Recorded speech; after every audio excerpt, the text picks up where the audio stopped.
We start in the Middle East, where it appears Israel is moving to a new phase of its military operation.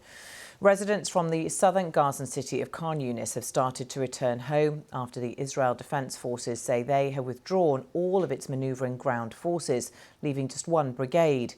Israeli Defense Minister Yoav Gallant says troops have been pulled out to prepare for future missions, including into Gaza's southern city of Rafah. Much of the Khan Yunis area is now in ruins after months of bombardment and heavy fighting between Israeli troops and fighters from Palestinian groups.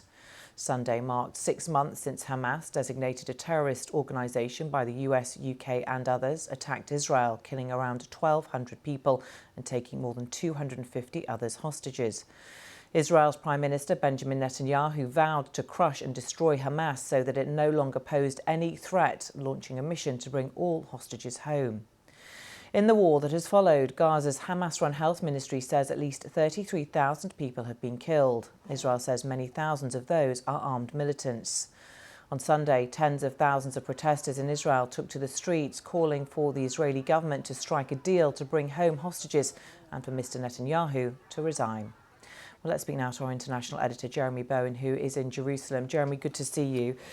Prime Minister Benjamin Netanyahu under huge pressure at home and internationally. What's your assessment of where this conflict could go next, what his next move could be?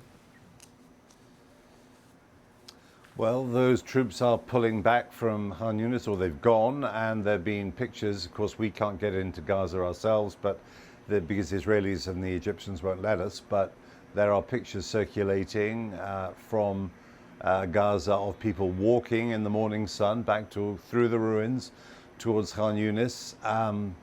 There are different theories about why the Israelis are doing this. They are saying themselves that they're going to sort themselves out, re-equip, retrain and get ready for an assault on Rafah. There are other speculations in the Israeli media this morning that actually it's more with an eye to the negotiations going on for a hostage deal and a ceasefire in Cairo, in which the Americans are very deeply involved, and that this is Hamas is calling for a pull out of Gaza. So perhaps there's a theory that if they pull back from Khan Yunis, that might be sort of attractive as a halfway house. It's not clear, and to be honest, over the months when there have been these negotiations between the different sides, regarding a hostage prisoner swap, regarding a ceasefire, I think we've learned it's foolish to speculate in advance about which way they will go, because lots of leaks come out of it. But it does appear that the Americans are keen to try to get a deal done. As you said, Jeremy, people are starting to return to the area of Khan Yunis. What do you think this so-called next phase will mean when it comes to getting aid into Gaza?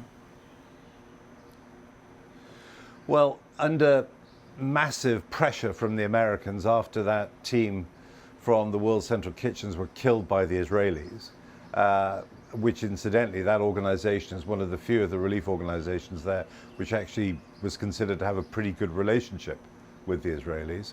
But after that, Joe Biden put massive pressure on Israel's Prime Minister Netanyahu to open up more crossings, which Netanyahu had always said would be impossible. Well, he opened them, or they're in the process of being opened, and also promised to allow some aid through the container port of Ashdod. But it's still very early days, and it's not clear whether trucks are moving through the areas crossing into the north.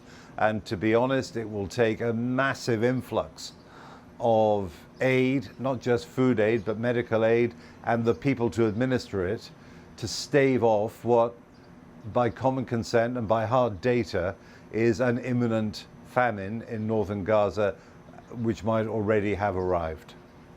Jeremy, what about the future of Prime Minister Benjamin Netanyahu as those demonstrations continue to grow around Israel and anger continues to grow about the lack of the return of those hostages?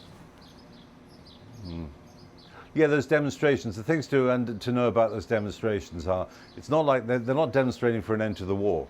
What they're demonstrating is against the government, saying, why on earth have you not managed after 6 months to do some kind of a deal to get those hostages back?